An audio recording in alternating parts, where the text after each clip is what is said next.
Yo, what's going on, y'all? I want to thank you if you're tuning in. I'm your host, Paco, and you're listening to Occupy the Media. If you guys haven't heard, the word is out. This is at Tehran Times. Bush is finally found guilty of war crimes. How long have we been waiting to hear that? It was the first ever conviction of its kind anywhere in the world. The former president of the United States and 7 key members of his administration were found guilty of war crimes on Friday. Bush, Dick Cheney, Donald Rumsfeld, and their legal advisors, Alberto Gonzales, David Addington, William Haynes, Jay Bibi, and John Yoo, were tried in absentia in Malaysia.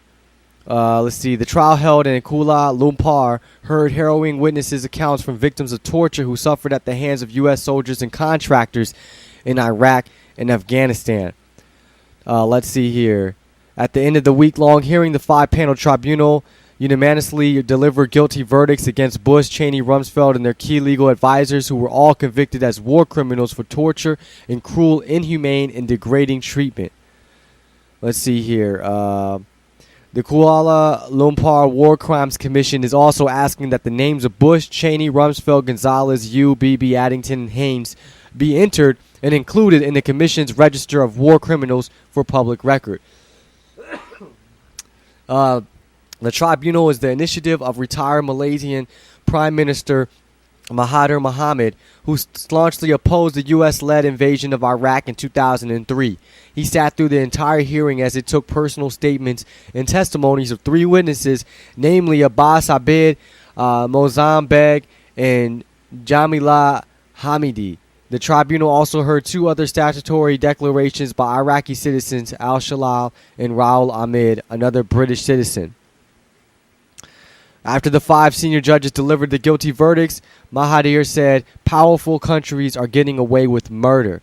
War crimes expert and lawyer Francis Boyle, a professor of international law at the University of Illinois College of Law in the U.S., was part of the prosecution team. After the case concluded, he said, "This is the first conviction of these people anywhere in the world." Unquote. While some regard the hearing as purely symbolic, human rights activist Boyle said he was hopeful that Bush and company would soon find themselves facing similar trials elsewhere in the world.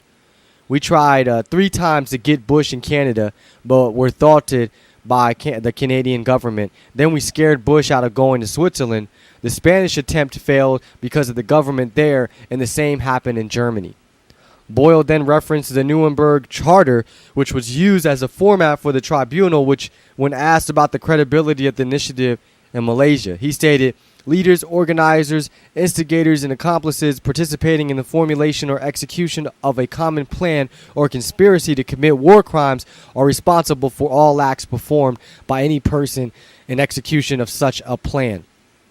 The U.S. is subject to customary international law and to the principles of the Nuremberg Charter," said Boyle, who also stated that the week-long trial was almost certainly being monitored closely by both Pentagon and White House officials.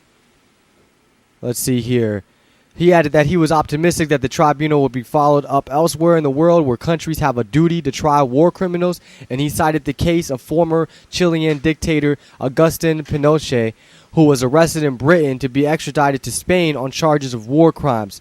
Pinochet was only 8 years out of his presidency when that happened.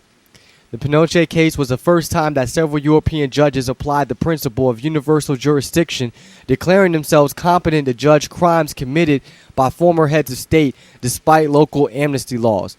Throughout the week, the tribunal was packed with legal experts and law students as witnesses gave testimony, and then cross-examination was conducted by the defense, led by lawyer Jason K. Kit Leon.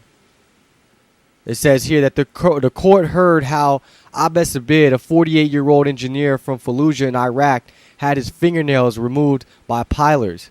Ali Shalal was attached with bare electrical wires and electrocuted and hung from a wall.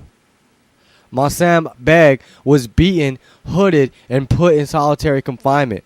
Jamila Hamidi was stripped and humiliated and was used as a human shield whilst being transported by helicopter. The witnesses also detailed how they still have residual injuries today. Mozambique, now working as director of the London-based human rights group Caged Prisoners, said he was delighted with the verdict, but added, when people talk about Nuremberg, you have to remember those tried were all persecuted after the war. Right now, Guantanamo is still open. People are still being held there and still being tortured there. In response to questions about the difference between the Bush and the Obama administrations, he stated, quote, if President Bush was the president of extrajudicial torture, then U.S. President Barack Obama is the president of extrajudicial killing through drone strikes. Our work has only just begun. The prosecution case rested on proving how the decision makers at the highest level, Bush, Cheney, Secretary of Defense Rumsfeld, aided and abetted by the lawyers and the other commanders and CIA officials, all acted in concert. Torture was systematically applied and became an accepted norm. According to the prosecution, the testimony of all the witnesses exposed a sustained perpetration of brutal, barbaric, cruel, and dehumanizing course of conduct against them. Dehumanizing. Woo! My words are getting mixed up. All right. Dehumanizing. I'm saying it too fast. All right. These acts of crimes were applied to inflict the worst possible pain and suffering, said lawyers. The president of the tribunal, Tan Sri Dato Lamin bin Haji Mod Yunus Lamin, found that the prosecution had established beyond a reasonable doubt that the accused persons, Bush and his co-conspirators, engaged in a web of instructions, memos, directives, legal advice, and action that established a common plan and purpose, joint enterprise, and or conspiracy to commit the crimes of torture and war crimes, including and not limited to a common plan and purpose to commit the following crimes in relation to the war on terror and the wars launched by the U.S. and others in Afghanistan and Iraq. President Lamin told a packed courtroom, as a tribunal of conscience, the tribunal is fully aware that his verdict is merely declaratory in nature. The tribunal has no power of enforcement, no power to impose any custodial sentence on any one or more of the 8 convicted persons. What we can do under Article 31 of Chapter 6 of Part 2 of the Charter is to recommend to the Kuala Lumpur War Crimes Commission to submit this finding of conviction by the tribunal, together with the record of these proceedings, to the Chief Prosecutor of the International Criminal Court, as well as the United Nations and the Security Council. Quote, the tribunal also recommends to the Kuala Lumpur War Crimes Commission that the names of all the 8 convicted persons be entered and included in the commission's register of war criminals and be publicized accordingly.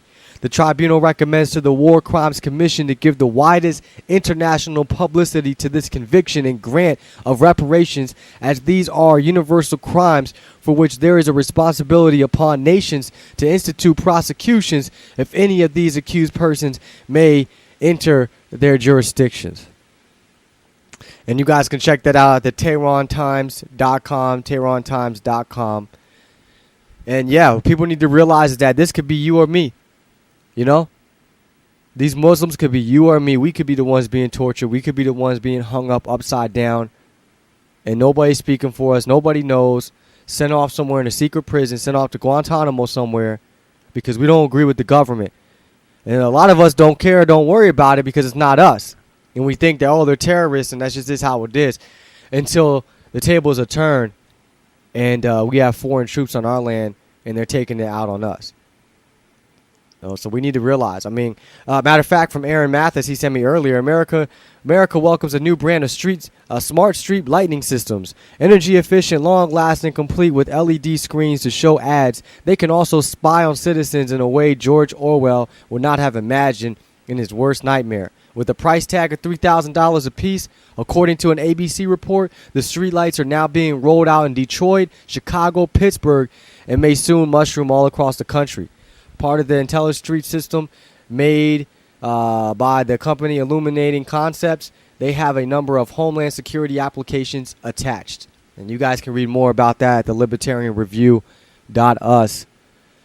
Yeah, I've been watching us, torturing us. I mean, everything that's happened to the Muslims is going to come right back on us if we don't wake up. If we don't wake up, and it doesn't matter, even if it doesn't come back on us, we need to stop these horror stories and these atrocities being put on to these people, some that are innocent and have no charges placed against them. It's crazy, man. It's sad. We all need to wake up to that. So don't forget, though, I will be back on the next hour